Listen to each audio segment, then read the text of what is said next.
নমস্কাৰ বন্ধু বান্ধৱীসকল, welcome to my channel nibir&momsmixer। আশা কৰোঁ আপোনালোক ভালে আছে, সুস্থ আছে। আকৌ আহিলোঁ এটা ৰেচিপি ভিডিঅ'লৈ। আজি মই কলখাৰ আৰু ভাত বনাম আৰু তাকেই আপোনালোকৰ লগত শ্বেয়াৰ কৰিম। আহকচোন কি কি লৈছোঁ চাওঁ। প্ৰথমে মই এয়া কলখাৰ লৈছোঁ, ভীমকলৰ বাকলি। আপোনালোকে জানেই কলখাৰ কেনেদৰে বনায়। আৰু এয়া এটা আলু লৈছোঁ, আলুটো মই সৰু সৰুকৈ কাটি লৈছোঁ। আৰু আদা আৰু নহৰু লৈছোঁ, মই সেইখিনিও সৰু সৰুকৈ কাটি লৈছোঁ। আৰু জ্বলাৰ কাৰণে মই দুটা জলকীয়া লৈছোঁ, এটা কেঁচা জলকীয়া আৰু এটা পকা জলকীয়া। জ্বলাটো আপোনালোকে নিজৰ ইচ্ছা অনুসৰি দিব পাৰে। আৰু লাগিব মোক এবাটি ভাত, মই ভাত লৈছোঁ, এবাটি ঠাণ্ডা ভাত লৈছোঁ। মই যোৱা নিশাই অকণমান সৰহকৈ ভাত বনাইছিলোঁ, আজি যিহেতু কলখাৰ খাম বুলি ভাবিছিলোঁ, সেয়া ঠাণ্ডা ভাত হ'লে বেছি ভাল হয়। আৰু এইফালে মই কলখাৰখিনি গেছত পুৰি ল'লোঁ আৰু এনেদৰে এটা বাটিত পানী লৈ 10 মিনিট সময় মই তিয়াই ৰাখিলোঁ। 10 মিনিটৰ পিছত এয়া মোৰ কলখাৰটো ইয়াৰ হৈ গ'ল। আৰু এনেদৰে এখন চাকনি ল'লোঁ আৰু চাকনিত এনেদৰে চেকি লৈছোঁ। এনেদৰে চেকি ল'লে ভাল, নহ'লে ডাইৰেক্ট দিলে কি হয়, তাৰ পৰা ক'লা ক'লাখিনি পৰি যায়, তেতিয়া খাবলৈ বেয়া লাগে, দেখিবলৈও বেয়া লাগে। এয়া মোৰ কলখাৰটো ইয়াৰ হৈ গ'ল। আৰু এইফালে এখন কেৰাহী গৰম কৰিলোঁ আৰু তাত মই মিঠাতেল ব্যৱহাৰ কৰিছোঁ। আপোনালোকে মিঠাতেলেই ব্যৱহাৰ কৰিব কলখাৰ খালে।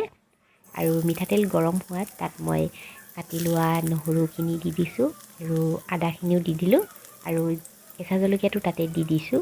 আৰু এইখিনি অকণমান মই ৰঙচুৱা হোৱাকৈ ভাজি ল'ম।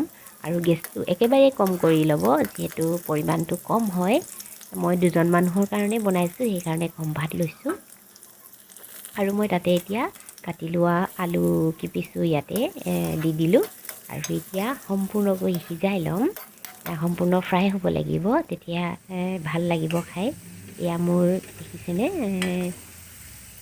ধুনীয়াকৈ ফ্ৰাই হৈ গৈছে।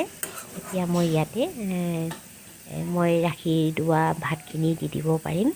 এতিয়া দেখিছেনে, মই এতিয়া ভাতখিনি দি দিম আৰু এতিয়া ভালদৰে লৰাই দিম। আৰু এনেদৰে মই লৰাই দিছোঁ। আৰু এটা কথা মন কৰিছেনে, মই ইয়াত হালধি ব্যৱহাৰ কৰা নাই। কলখাৰ খালে যিকোনো তৰকাৰী কলখাৰ লগত যদি বনোৱা হয়, তাত হালধি ব্যৱহাৰ কৰা নহয়। এইটো মই আগৰ পৰাও দেখি আহিছোঁ, শুনি আহিছোঁ আৰু বৰ্তমানেও মই দেখিছোঁ। যিহেতু আমি অসমীয়া, খাৰ খোৱা অসমীয়া বুলি এটা পৰিচয় আছে, নহয় জানো? আমি সকলোৱে কলখাৰটো খাওঁৱেই, তাৰ ব্যৱহাৰটো জানো। খালি এটা কথা মই ভালদৰে জানো, হালধি ব্যৱহাৰ নকৰে বুলি, সেইকাৰণে মই কৰা নাই। এয়া মোৰ দেখিছেনে ধুনীয়াকৈ সিজি গৈছে। আৰু এতিয়া মই কলখাৰখিনি তাত দি দিম। আৰু কলখাৰ পৰিমাণটো আপোনালোকে ভাতৰ পৰিমাণৰ সমানেই দিব।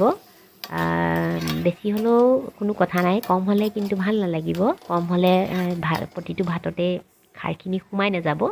এতিয়া মই এইখিনি শুকাবলৈ অলপ সময় ৰাখি থ'ম, একেবাৰে শুকান হোৱালৈকে। আৰু তাতে মই সেই লৈছিলোঁ যে এটা জলকীয়া, পকা জলকীয়া, সেইটো কাটি দিছোঁ। আৰু আপোনালোকে সৰহকৈও দিব পাৰে, তেতিয়া দেখিবলৈও ধুনীয়া লাগে। আৰু এয়া মোৰ কলখাৰ হৈয়ে গৈছে। এতিয়া মই ইয়াতে ধনিয়া পাত দি দিছোঁ। এইটো অপশ্যনেল হয়, ধনিয়া পাত থাকিলে দিব পাৰে আৰু নাথাকিলেও কোনো কথা নাই। কলখাৰ এনেদৰেই খায় আৰু ইয়াত কোনো মছলা ব্যৱহাৰ কৰা নহয়। হ'লেও কিন্তু ইমান টেষ্ট হয়, এতিয়াই বহুত সুগন্ধ ওলাইছে, খাওঁ খাওঁ লাগিছে। আৰু এয়া মোৰ কলখাৰটো ইয়াৰ হৈ গ'ল। আৰু মই এনেদৰে এটা বাটিত পৰিৱেশন কৰিছোঁ। দেখিছেনে কিমান ধুনীয়া লাগিছে আৰু সুগন্ধটো ইমান ওলাইছে, একদম ৰ'বই নোৱাৰিছোঁ আৰু খাওঁ খাওঁই লাগিছে। আৰু যদি মোৰ এই ভিডিঅ'টি চাই আপোনালোকৰ ভাল লাগিছে, নিশ্চয় কমেণ্ট কৰি জনাই দিব আৰু লাইকো কৰিব। আৰু যিসকলে নতুনকৈ চাই আছে, প্লিজ ছাবস্ক্ৰাইব কৰি দিব। আজিলৈ আহিছোঁ, বাই বাই।